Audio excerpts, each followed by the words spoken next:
I can't believe I'm marrying that whale in a dress, I heard my future son-in-law say about my daughter before the wedding. He and his friends burst out laughing, but I was about to get the last laugh. I made a noise to get their attention, and then, "I'm glad to have you here.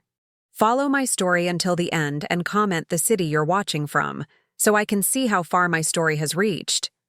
I never imagined that at 64 years old, I would hear words that would shatter my heart into 1,000 pieces.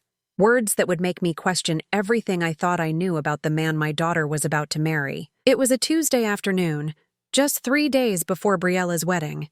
I had driven over to the venue to drop off the final floral arrangements, white roses and baby's breath, just like she had always dreamed of since she was a little girl. The Riverside Country Club was buzzing with activity.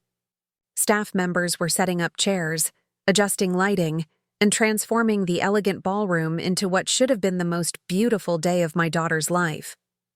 I parked near the service entrance, my arms full of the delicate centerpieces I had personally arranged. At my age, carrying heavy boxes wasn't the wisest idea, but I wanted everything to be perfect for Briella. She deserved nothing less than perfection. After her father passed away 5 years ago, it had been just the two of us, and seeing her happy again after years of grief meant everything to me. As I approached the side door that led to the bridal suite preparation area, I heard familiar voices coming from around the corner. Male voices, laughing loudly. I recognized Blaine's distinctive laugh immediately, that booming sound he made when he found something particularly amusing.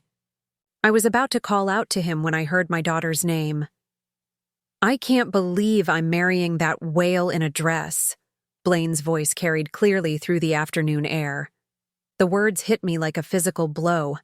I stopped dead in my tracks, nearly dropping the flower arrangements. His friends erupted in laughter. Cruel, heartless laughter that made my stomach turn. "Dude, you're terrible," one of them said, still chuckling. "But seriously, why are you going through with it then?" There was a pause, and I held my breath, praying I had misheard, praying this was some terrible joke I didn't understand. "Trust me, it's worth it," Blaine replied, his voice taking on a calculating tone I had never heard before. "Her mom's loaded, and Briella's going to inherit everything. I just need to play the loving husband for a while. Besides, it's not like she has other options. Look at her." More laughter. More cruel, vicious laughter that felt like knives in my chest. I pressed myself against the brick wall, my heart pounding so hard I was afraid they might hear it. The flower arrangements trembled in my arms as my hands shook with a mixture of rage and devastation. This couldn't be happening. This man, who had been dating my daughter for 2 years, who had proposed to her with tears in his eyes, who had called me mom and hugged me at family dinners, was talking about her like she was some kind of business transaction. "And the mom?" another voice asked. "Juanita seems pretty sharp." "Please," Blaine scoffed. "She's old and trusting. Treats me like the son she never had. She'll sign over anything I need once we're family. These older women are so desperate to see their daughters settled, they'll ignore red flags the size of Texas." I felt like I was going to be sick. The man I had welcomed into our family, the man I had trusted with my daughter's heart, was planning to use us both. And the way he talked about Briella's appearance, the casual cruelty in his voice when he called her names, it told me everything I needed to know about who he really was.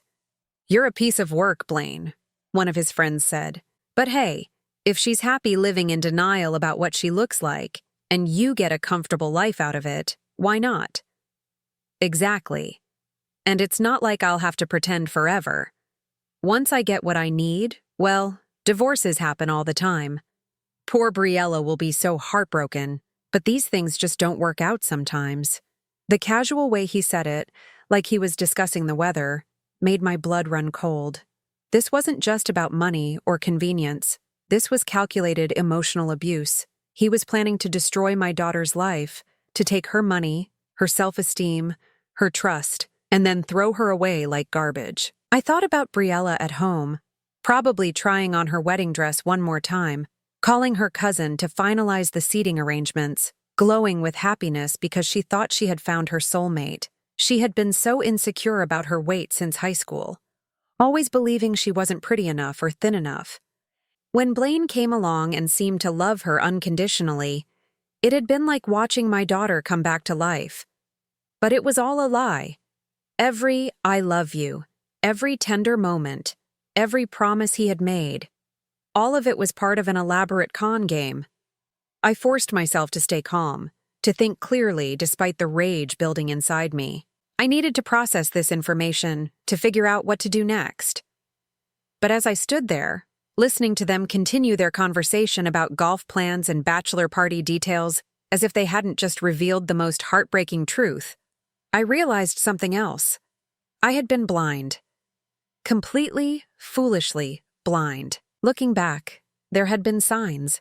The way Blaine's attention seemed to increase whenever we discussed financial matters, how he had subtly encouraged Briella to distance herself from her college friends, claiming they were jealous of her happiness. The way he had started making small comments about her eating habits, disguised as concern for her health. How he had gradually become the center of every family decision, every holiday plan, every important conversation. And I had welcomed it all. I had been so grateful that someone loved my daughter, so relieved that she wouldn't be alone after I was gone, that I had missed every single warning sign. The voices were moving away now, heading toward the main entrance of the country club. I waited until I couldn't hear them anymore before I moved from my hiding spot. My legs felt weak, and I had to lean against the wall for support. 3 days. The wedding was in 3 days, and 200 guests were expecting to witness what they thought would be a beautiful celebration of love. The deposits were paid, the dress was hanging in Briella's closet, and my daughter was planning to pledge her life to a man who saw her as nothing more than a meal ticket. But I wasn't going to let that happen. Not while I still had breath in my body. As I walked back to my car, leaving the flower arrangements by the service door, I realized that everything had changed in the span of 5 minutes. I wasn't just Juanita anymore, the proud mother of the bride. I had become something else entirely, a woman with a mission and nothing left to lose. That night, I couldn't sleep. I lay in bed staring at the ceiling, replaying Blaine's words over and over in my mind. Every cruel syllable, every heartless laugh, every calculated admission. But the more I thought about it, the more I realized that what I had overheard was probably just the tip of the iceberg. If Blaine was capable of such deception, such calculated cruelty, what else was he hiding? The next morning, I called in sick to my part-time job at the library. At 64, I didn't really need to work anymore, but I enjoyed the routine and the interaction with people. Today, however, I had more important things to do. I started with social media. I'm not particularly tech-savvy, but Briella had taught me the basics of Facebook and Instagram over the years. Blaine's profiles were set to private, but I could see his list of friends and some of his tagged photos. What I found there made my stomach turn all over again. In photo after photo from recent months, photos that had been taken while he was supposedly committed to Briella, I saw him with other women. Not just casual group shots, but intimate pictures. His arm around a petite blonde at what looked like a wine bar. A selfie with a brunette where they were clearly in someone's bedroom. A beach photo from just last month where he was kissing a redhead's cheek while she laughed. But the most damning photo was from 3 weeks ago. Blaine was at what appeared to be an upscale restaurant, holding hands across the table with a woman who looked to be in her 30s. She was everything Briella wasn't. Thin, conventionally beautiful, perfectly made up. The caption read, "Another perfect evening with my lady."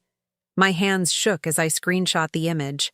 3 weeks ago, Blaine had told Briella he was out of town on business.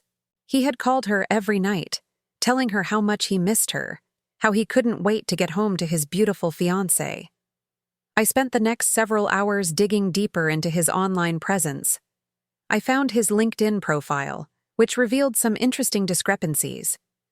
According to his resume, he worked as a sales manager for a medical equipment company, making what should have been a decent salary.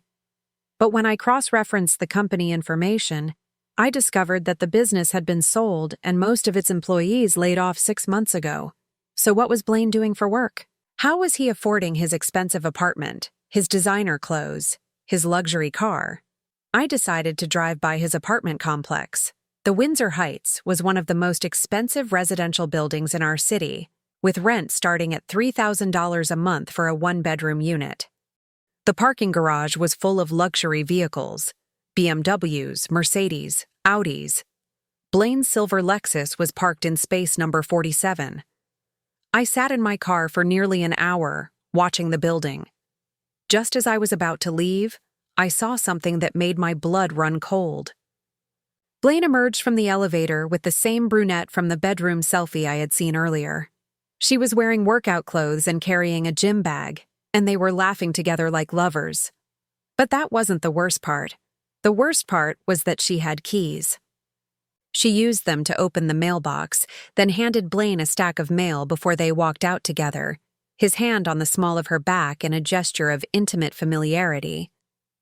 She was living with him. This woman was living in his apartment while he was engaged to my daughter. I followed them at a distance as they drove to an upscale fitness center across town. Through the floor-to-ceiling windows, I watched them work out together.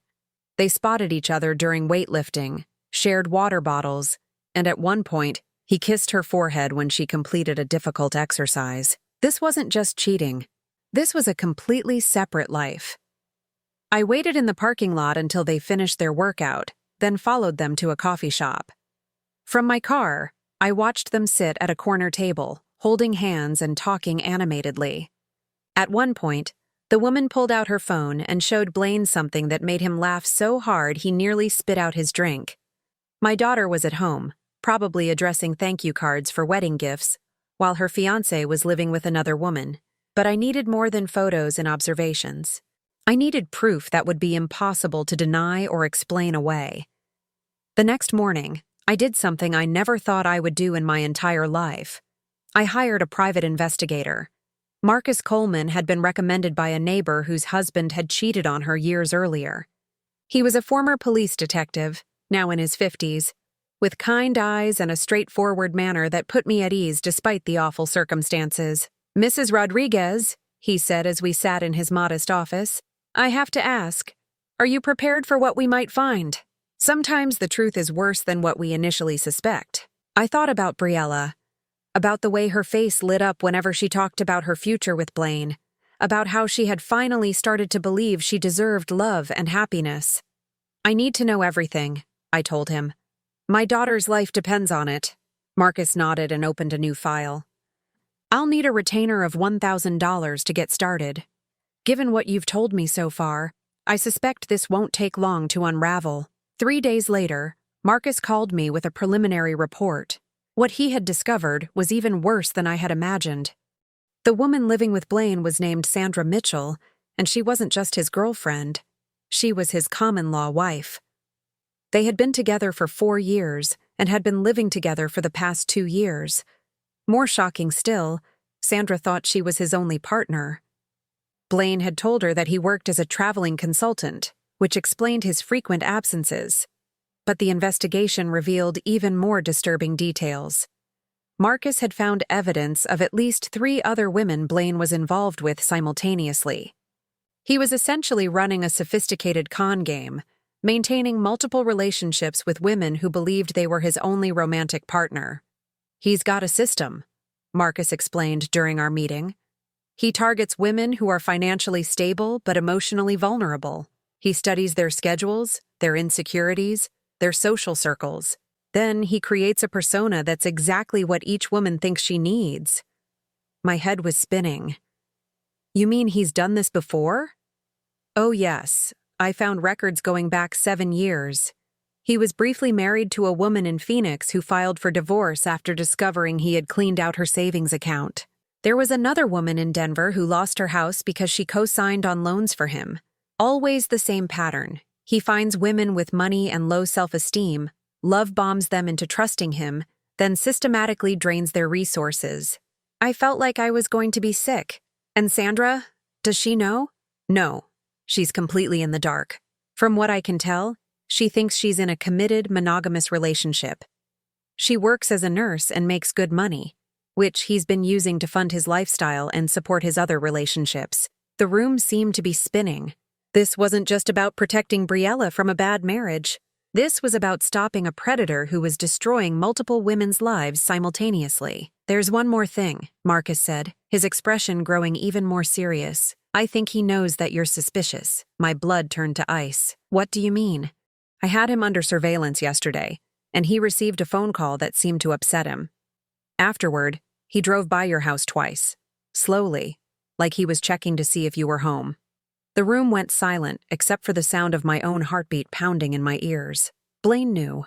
Somehow he knew that I was onto him, and now I was running out of time. The confrontation came sooner than I expected. It was Thursday evening, just 2 days before the wedding, when I heard the doorbell ring. Through the peephole, I saw Blaine standing on my front porch, but something about his posture was different. Gone was the easy smile, the relaxed confidence I had grown accustomed to over the past 2 years. Instead, he stood rigid, his jaw clenched, his eyes cold. I knew I couldn't avoid this moment any longer. Taking a deep breath, I opened the door. "Hello, Blaine," I said, trying to keep my voice steady. "Briella's not here. She's at her final dress fitting." "I know where Briella is," he replied, his voice lacking any of its usual warmth. "I'm here to talk to you, Juanita." The way he said my name sent a chill down my spine. There was something predatory in his tone, something that made every instinct in my body scream danger. But I stepped aside and let him in. If we were going to have this conversation, I preferred it to happen on my terms, in my home. He walked into my living room without invitation, his eyes scanning the space like he was taking inventory. When his gaze landed on the family photos on the mantelpiece, pictures of Briella as a child, graduation photos, memories of happier times, his mouth curved into something that wasn't quite a smile. "Nice house," he said, settling into my late husband's favorite armchair without being asked. "Must be worth what? 400,000? Maybe 500 in this market?" I remained standing, my hands clasped in front of me. "What do you want, Blaine?" He leaned back in the chair, studying me with those cold eyes. "I think you know what I want. The question is, what do you want, Juanita?" "I want my daughter to be happy and safe." He laughed, but there was no humor in it. "Safe from what? From me? Come on, we both know I've been nothing but good to Briella. I've given her confidence, made her feel beautiful, given her a reason to believe in love again. Isn't that what every mother wants for her daughter?" The casual way he spoke about manipulating my daughter's emotions made my stomach turn. "Is that what you call it? Making her feel beautiful by calling her a whale behind her back?" His expression didn't change, but I saw something flicker in his eyes. Surprise, maybe, or calculation. "Ah," he said slowly. "So you were listening the other day. I wondered why you seemed so distant at dinner last night." I had tried to act normal during our weekly family dinner, but apparently I hadn't been as successful as I thought. "How could you say those things about her? How could you be so cruel?" Blaine shrugged, as if we were discussing the weather. "Look, Juanita, let's be adults here. We both know Briella isn't exactly a catch in the traditional sense. She's overweight, she's insecure, and she's not getting any younger at 32. Before me, when was the last time she had a serious boyfriend? College? Each word was like a physical blow. The casual cruelty, the calculated way he was trying to make me doubt my daughter's worth, the smug confidence in his voice. It was almost too much to bear. "But here's the thing," he continued, leaning forward slightly. "I don't mind any of that. In fact, it works in my favor. Briella is grateful for my attention in a way that a more conventional woman might not be. She doesn't ask too many questions, doesn't make too many demands. And she comes with certain benefits. Benefits, I repeated, the word tasting bitter in my mouth. You, for instance, this house, the life insurance money from your husband, Briella's inheritance, the fact that you both trust me completely." He smiled, and for the first time, I saw him clearly. Not the charming man who had won over my daughter, but the predator who had been circling our family for 2 years. "You're not going to marry her," I said. It wasn't a question. "Oh, but I am. Tomorrow as planned. And it's going to be a beautiful ceremony. Briella will be radiant, you'll cry happy tears, and everyone will talk about what a lovely couple we make. He paused, his smile widening. The question is whether you're going to cause problems or whether you're going to be smart about this. I felt a chill run down my spine. What do you mean? Blaine stood up, walking over to the mantelpiece to examine the family photos more closely. He picked up a picture of Briella from her college graduation, the one where she was beaming with pride and possibility. I know about your doctor visits, Juanita, he said without looking at me. Dr. Martinez, the oncologist at Riverside Medical Center, twice a month for the past 6 months. My blood turned to ice. How could he possibly know about that? I had been so careful, so discreet. Even Briella didn't know about the cancer diagnosis, about the treatments I had been quietly undergoing. You're wondering how I know, Blaine continued, still studying the photograph. It's amazing what people will tell you when you show the right amount of concern. That receptionist, Maria, was so worried about you. Said you looked tired during your last visit. Hoped you were getting enough support from your family. He turned to face me, and I saw the full extent of his cruelty reflected in his eyes. It would be such a shame if Briella found out about your condition in the wrong way. You know how emotional she gets. If someone were to tell her, say, that you'd been hiding a serious illness from her, that you might not have long to live, that you'd been suffering alone, well, it might just break her heart completely. I gripped the back of the sofa to steady myself. He was threatening to weaponize my illness, to use my own desire to protect my daughter against me. You see, Juanita, I don't think you understand the position you're in. You can cause problems for me, certainly. You could try to convince Briella that I'm not who she thinks I am, but even if she believed you, which is doubtful, considering how invested she is in this fantasy, what would it accomplish? You'd destroy her happiness, break her heart, and leave her alone again. And for what? So she could spend her last months or years with you watching you die? The room seemed to be spinning. He knew about the diagnosis, about the prognosis that I had been trying so hard not to think about. Stage 3, the doctor had said. Treatable, but advanced. The chemotherapy was helping, but there were no guarantees. On the other hand, Blaine continued, his voice taking on a false gentleness, if you let things proceed as planned, Briella gets to have her fairy tale wedding. She gets to believe for as long as possible that she's loved and valued, and when the time comes that I move on, well, she'll have the support system of marriage, the financial security, and the confidence that comes from knowing someone chose her. You mean the confidence that comes from being abandoned and betrayed, I said, finding my voice again. Tomato? Tomato? He replied with a shrug.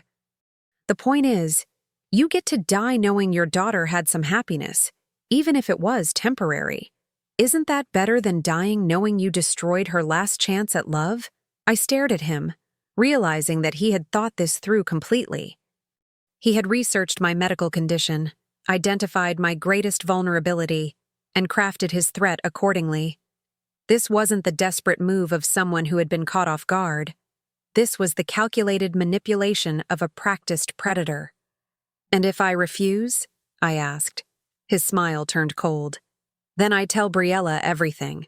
About your cancer, about how you've been lying to her for months, about how you hired a private investigator to spy on me because you're so jealous of her happiness that you can't stand to see her loved.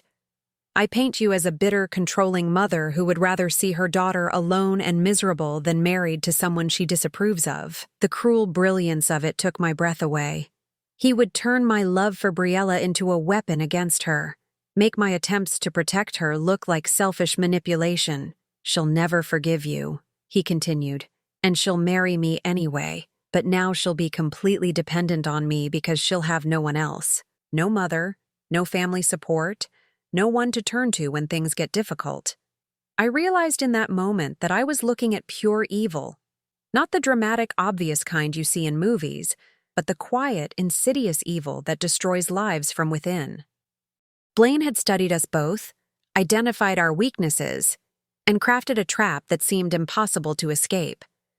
But as I stood there, feeling the weight of his threats, I also realized something else. He had made one crucial mistake. He had underestimated how far a mother would go to protect her child. After Blaine left that evening, I sat in my living room for hours, staring at the walls and trying to process what had just happened. The man had essentially held my daughter's emotional well-being hostage, using my own illness as ammunition. But the more I thought about it, the more I realized that his threats had revealed something crucial. He was desperate.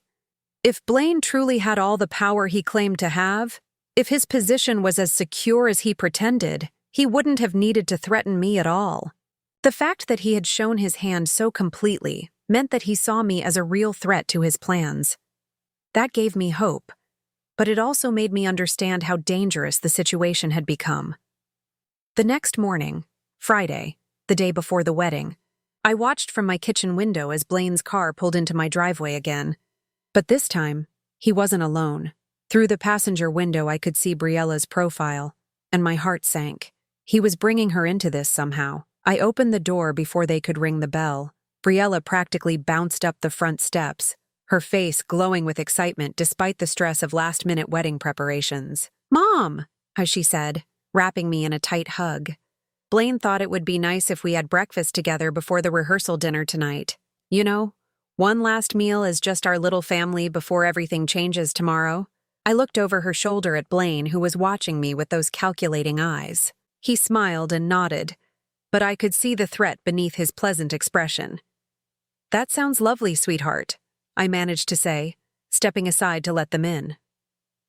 As Briella chattered about final preparations, Blaine made himself comfortable in my kitchen, opening cabinets and pulling out dishes like he owned the place. The casual intimacy of his actions, the way he moved through my space with such confidence, made my skin crawl. "Juanita," he said, his voice warm and affectionate for Briella's benefit, "I hope you don't mind, but I took the liberty of picking up some of those Danish pastries you love from the bakery downtown.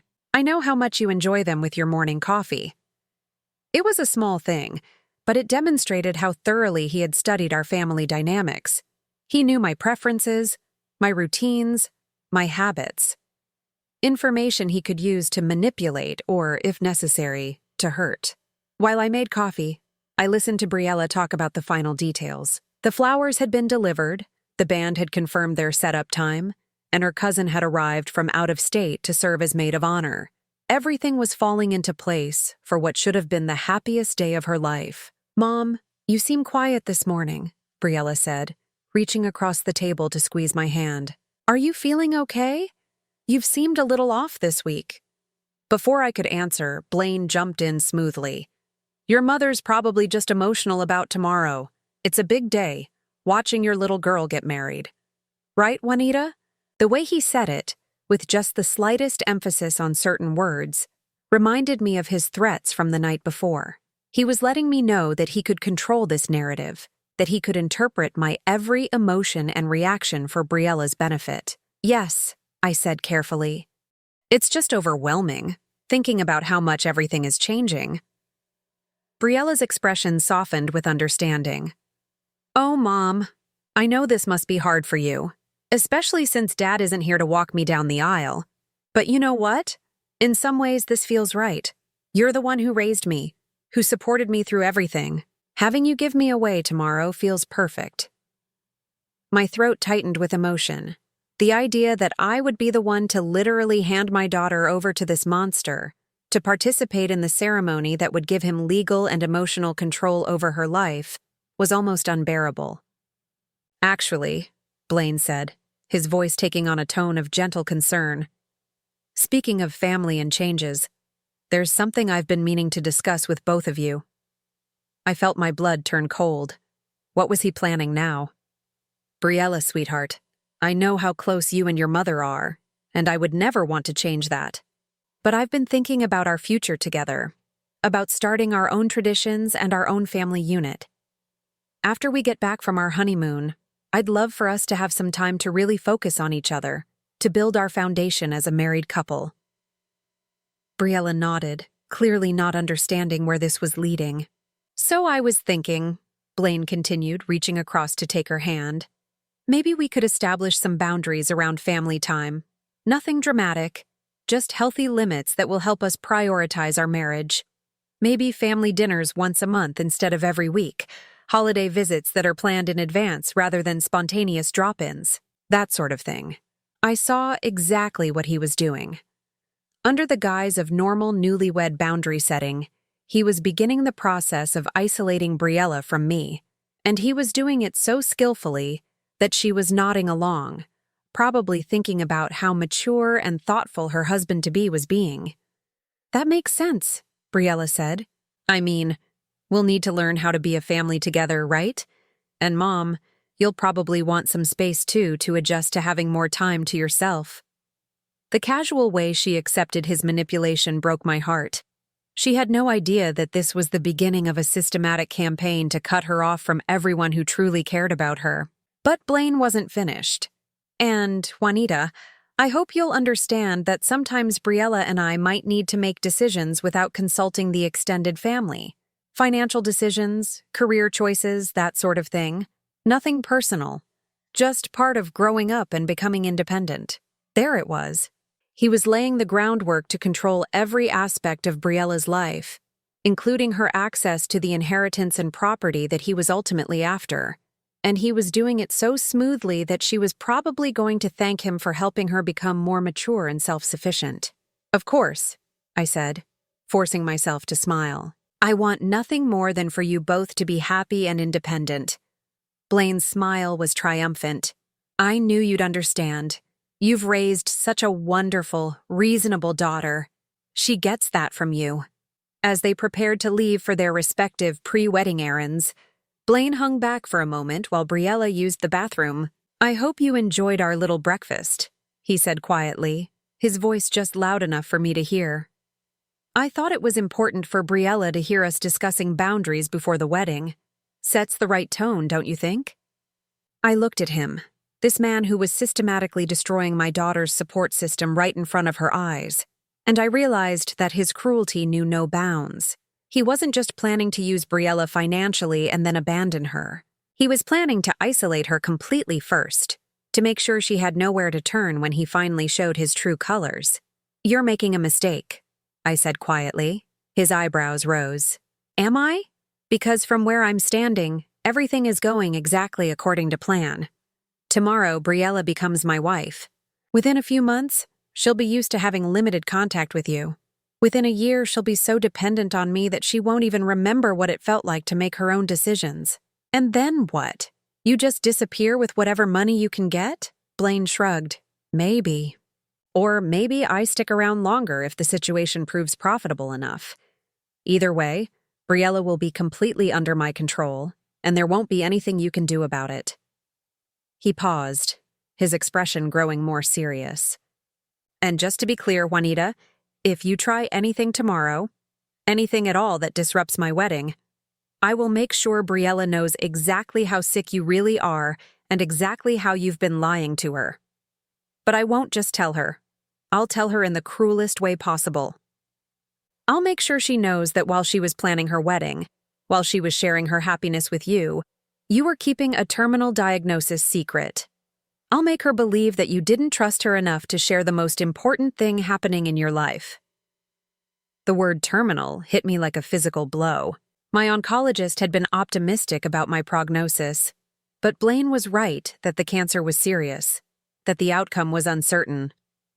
"She'll spend whatever time you have left feeling betrayed and abandoned," he continued, "and she'll turn to me for comfort, which will only make my job easier." As Briella returned from the bathroom, chattering about pickup times and final details, I realized that I was looking at a level of evil I had never encountered before. Blaine wasn't just a con man or a gold digger. He was someone who took genuine pleasure in psychological torture, who had turned the destruction of women's lives into an art form. But as I watched my daughter's trusting smile, as I listened to her excited plans for tomorrow, I also realized something else. I was done playing defense. It was time to go on the attack. And I had less than 24 hours to save my daughter's life.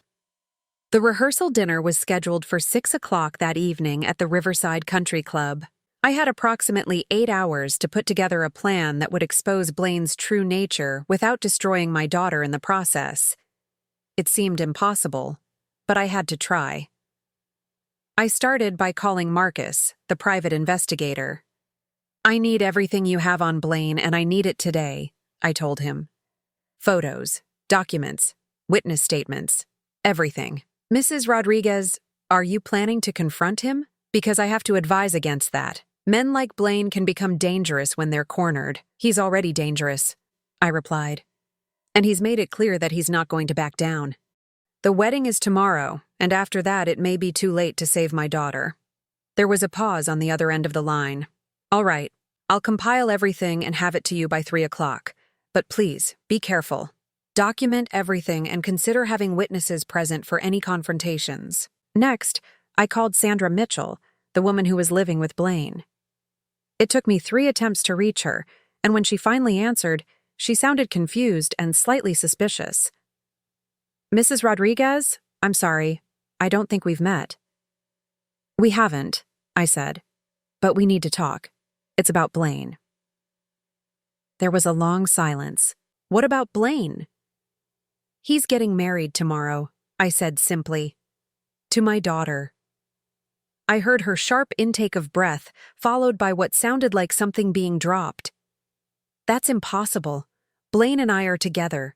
We live together. We've been planning our own engagement for months." "I know this is shocking," I said gently, "and I know you have no reason to trust me. But I have evidence, and I think you deserve to know the truth." It took some convincing, but Sandra agreed to meet me at a coffee shop downtown at 2 o'clock. She sounded shaken, confused, and increasingly angry as the reality of the situation began to sink in. My third call was to Dr. Martinez, my oncologist. I needed to understand exactly what Blaine knew about my condition and how he might have obtained that information. "Mrs. Rodriguez, I'm very sorry to hear about this breach of privacy," Dr. Martinez said after I explained the situation. "Patient confidentiality is sacred to us, but unfortunately, information can sometimes be obtained through social engineering, people calling and pretending to be family members, for instance. Is my prognosis really as bad as he's making it sound?" There was a pause. "Your cancer is serious, and we're treating it aggressively. But you're responding well to treatment, and I'm cautiously optimistic about your long-term outcome. The word terminal is not one I would use in your case." So Blaine had taken the limited information he had managed to obtain and twisted it to serve his purposes. It was exactly the kind of manipulation I had come to expect from him. By noon, I had one more crucial call to make. I dialed the number for Riverside Country Club and asked to speak with the event coordinator. "Mrs. Chen, this is Juanita Rodriguez, mother of the bride for tomorrow's wedding. I need to make a slight adjustment to tonight's rehearsal dinner timeline." "Of course, Mrs. Rodriguez. What can I help you with?" "I'd like to add a brief presentation during the cocktail hour. Just a few minutes for family members to share memories and well wishes for the couple. Nothing elaborate, just some photos and stories." Mrs. Chen assured me that would be no problem and that they could set up a small projection screen in the cocktail area if needed. At 2 o'clock, I met Sandra Mitchell at the coffee shop. She was exactly as beautiful as she had appeared in the photos, but her face was pale and her hands were shaking as she clutched her coffee cup. "Show me," she said without preamble. I handed her a folder containing printouts of Briella and Blaine's engagement announcement, photos from their engagement party, and copies of the wedding invitations that had been sent to 200 guests. Sandra stared at the documents for a long time, her face cycling through disbelief, hurt, and finally, rage. 4 years, she whispered. "I've been with him for 4 years. I thought we were going to get married. I thought he was working toward proposing to me." "I'm so sorry," I said. "I know this must be devastating." She looked up at me with tears in her eyes. "There are others, aren't there? Other women he's doing this to." I nodded and showed her some of the evidence Marcus had compiled. Photos of Blaine with other women, documentation of his previous relationships, the pattern of manipulation and financial exploitation. "He told me he was a traveling consultant," Sandra said, her voice hollow. "Said that's why he was gone so much. I never questioned it because he always came home to me, always made me feel like I was the center of his world when he was there. That's exactly what he did to my daughter, I said, and probably to all the others. Sandra was quiet for a long time, processing the information. Finally, she looked at me with a determination I hadn't expected. What do you need me to do? At 3 o'clock, Marcus arrived at my house with a thick folder of evidence. In addition to the photos and documentation we had already discussed, he had managed to obtain copies of financial records showing Blaine's debts and expenditures. He's in deep, Marcus explained. Credit card debt of over $50,000, back rent on his apartment, and what appears to be gambling losses. He's been using money from his various girlfriends to stay afloat, but it's not enough. He needs a bigger score.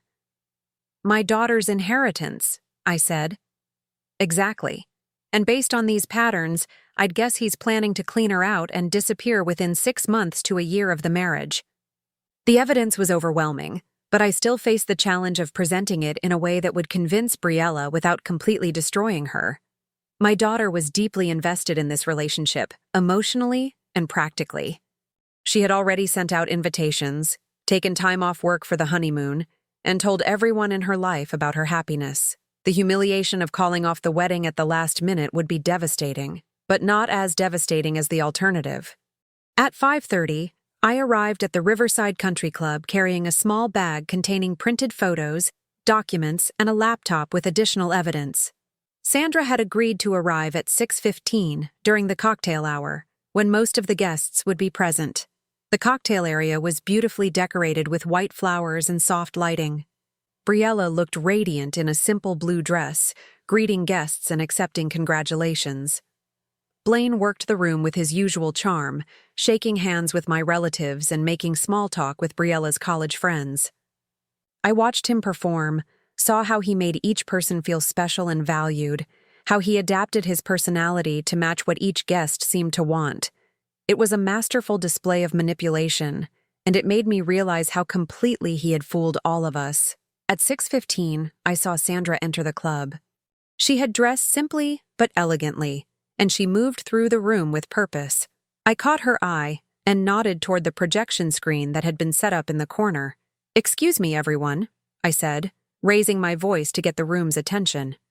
"If I could have just a few minutes of your time, I'd like to share some memories and thoughts about Briella and Blaine."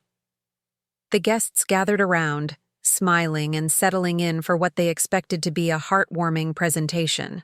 Briella beamed at me from across the room, clearly touched that I was taking this moment to honor her relationship. Blaine, however, looked suddenly alert. His eyes narrowed as he watched me move toward the laptop connected to the projection screen. "As Briella's mother," I began, "I've had the privilege of watching her grow into the wonderful woman she is today. And over the past 2 years, I've also had the opportunity to get to know Blaine." I clicked to the first slide, which showed a beautiful photo of Briella and Blaine from their engagement party. "They make a lovely couple, don't they?" I continued. "So happy, so committed to each other." The next slide showed another photo of the couple, this one from a family dinner. "Blaine has been such a wonderful addition to our family. So attentive, so caring, so devoted to Briella."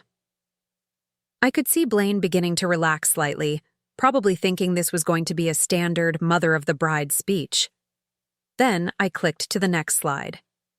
The image that appeared on the screen was one of the photos Marcus had obtained. Blaine with his arm around Sandra at what was clearly a romantic dinner. A gasp went up from the crowd. Briella's face went white. "But as I've recently learned," I continued, my voice steady despite my racing heart, "Blaine has been devoted to several women simultaneously." The next slide showed Blaine kissing another woman at what appeared to be a beach resort. "Ladies and gentlemen, I'd like you to meet some of the other women in Blaine's life." Chaos erupted in the room. Guests began talking in shocked whispers. Briella made a sound like a wounded animal, and Blaine started moving toward me with fury in his eyes. But before he could reach me, Sandra stepped forward. "Hello, everyone," she said, her voice carrying clearly through the room.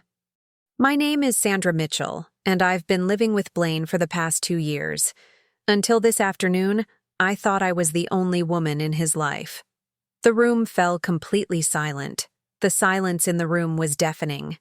200 guests stood frozen, trying to process what they had just witnessed. Briella remained motionless near the bar, her face a mask of shock and disbelief. And Blaine, for the first time since I had known him, looked completely out of control. "This is insane," he said, his voice loud and desperate. "You're all listening to a sick woman who's clearly having some kind of breakdown. Juanita has been acting erratically for weeks, making wild accusations because she can't handle the fact that her daughter is getting married and moving on with her life." But Sandra wasn't finished. She stepped closer to the center of the room, her voice growing stronger with each word. "I brought some things with me tonight," she said, pulling out her phone. "Photos of the apartment Blaine and I share, copies of our lease agreement with both our names on it, text messages he sent me just this morning telling me he loved me and couldn't wait to get home tonight." She looked directly at Briella, her expression filled with genuine sympathy. "I'm so sorry you're finding out this way. I had no idea you existed until your mother called me this afternoon." Blaine's mask was slipping completely now. The charming, confident facade had been replaced by something ugly and desperate. "She's lying," he said, pointing at Sandra. "This is some kind of elaborate setup. Juanita probably paid her to come here and say these things." But the evidence was overwhelming, and the guests were beginning to murmur among themselves. I could see recognition dawning on several faces. People putting together inconsistencies they had noticed but dismissed, remembering times when Blaine's stories hadn't quite added up. Marcus appeared at the edge of the room, having positioned himself there as we had planned. He stepped forward with a manila folder in his hands. "I'm Marcus Coleman, a licensed private investigator," he announced. "Mrs. Rodriguez hired me to conduct a background check on Mr. Blaine Morrison. What I found was a pattern of fraud, manipulation, and financial exploitation targeting vulnerable women." He opened the folder and began pulling out documents, credit reports showing debts of over $50,000, bank records indicating unauthorized access to previous partners' accounts, police reports from 3 different states documenting complaints filed by women who discovered they had been systematically deceived and robbed. Briella finally found her voice. "Stop," she whispered, then louder. "Stop. Please, just stop." All eyes turned to her. She was shaking, tears streaming down her face, but there was something else in her expression that I couldn't quite read. "Blaine," she said, her voice barely audible. "Tell me this isn't true. Tell me there's some explanation for all of this." For a moment, I thought he might continue to lie, might try to manipulate his way out of the situation. But something in Briella's face, perhaps the complete devastation he had caused, seemed to break something inside him. "Fine," he said, his voice turning cold and vicious. "You want the truth? Here's the truth. I never loved you, Briella. How could I? Look at yourself. You're overweight, insecure, and desperate for attention from any man who shows you the slightest interest." The cruelty in his voice made several guests gasp audibly, but he wasn't finished. "I stayed with you because you were easy to control, and because your family has money. That's it. That's the beginning and end of our great love story. I've been counting down the days until I could get access to your inheritance and get out of this joke of a relationship." The room erupted in shocked murmurs and angry voices. Several male guests stepped forward as if to confront Blaine physically, but Briella held up her hand. "Get out," she said quietly. "What?" Blaine sneered. "Get out," she repeated, her voice growing stronger. "Get out of this room, get out of my life, and if you ever come near me or my family again, I'll have you arrested." For a moment, Blaine looked like he might argue. Then his expression twisted into something truly ugly. "You'll regret this," he said, looking not at Briella, but at me. "All of you will regret this. You have no idea who you're dealing with." But even as he made his threats, I could see that his power was broken. He was no longer the confident predator who had walked into my living room the night before. He was just a small, cruel man whose schemes had been exposed. Security guards, summoned by Mrs. Chen, appeared at the entrance to escort Blaine from the building. As he was led away, he turned back one last time. "Enjoy your last few months together," he called out, his voice carrying across the room. "Because when Juanita dies, Briella, you'll have nothing and no one. And you'll remember that I was the only man who was ever willing to pretend to love you." The guards forced him through the doors before he could say anything else, but his final words hung in the air like poison. Briella stood in the center of the room, surrounded by friends and family, but looking utterly alone. Then, slowly, she turned to look at me. "Is it true?" she asked, her voice barely a whisper. "Are you dying?"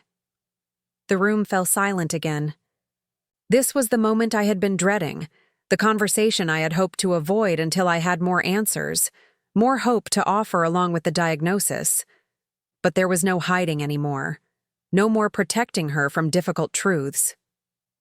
"I have cancer," I said simply. "I've been receiving treatment for 6 months, and the doctors are optimistic about my prognosis.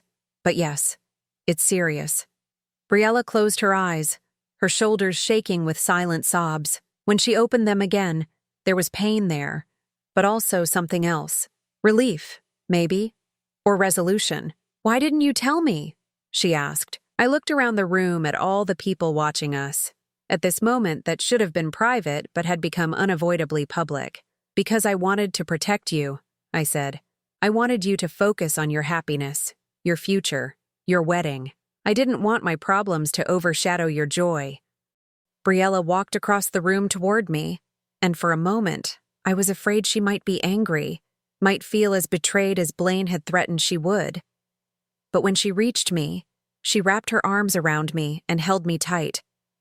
"I don't need protection, Mom," she whispered in my ear. "I need honesty. I need to be part of your life, the real parts, not just the easy parts." We held each other for a long time while the room gradually began to clear. Guests offered quiet words of support before leaving, understanding that this family needed privacy to process what had just happened. Finally, it was just Briella, Sandra, Marcus, and me in the elegant room that had been decorated for a celebration that would never happen. "I'm so sorry about your wedding," Sandra said to Briella. "I know this must be devastating." Briella wiped her eyes and looked at Sandra with genuine gratitude. "Thank you for coming forward. I know it must have been difficult for you too." Sandra nodded. He fooled me completely, made me believe I was special, that our relationship was different from anything he'd experienced before. I feel like such an idiot. "We all fell for it," I said.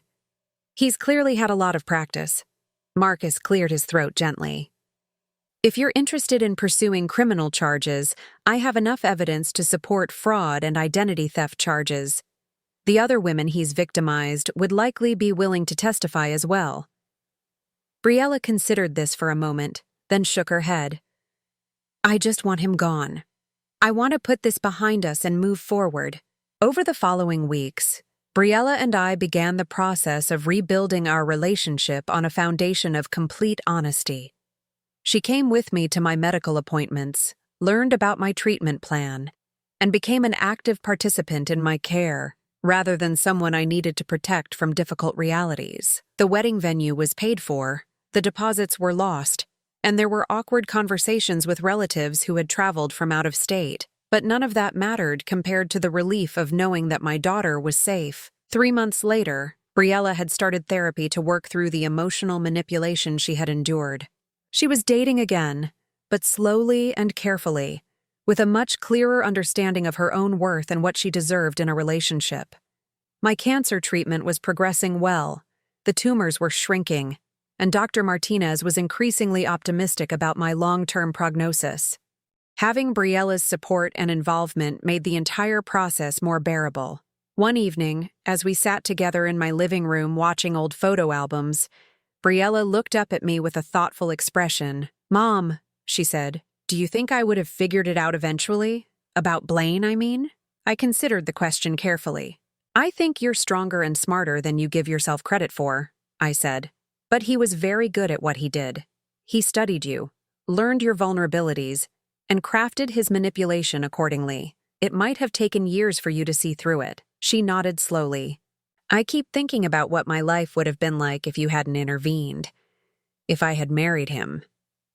You don't have to think about that, I said.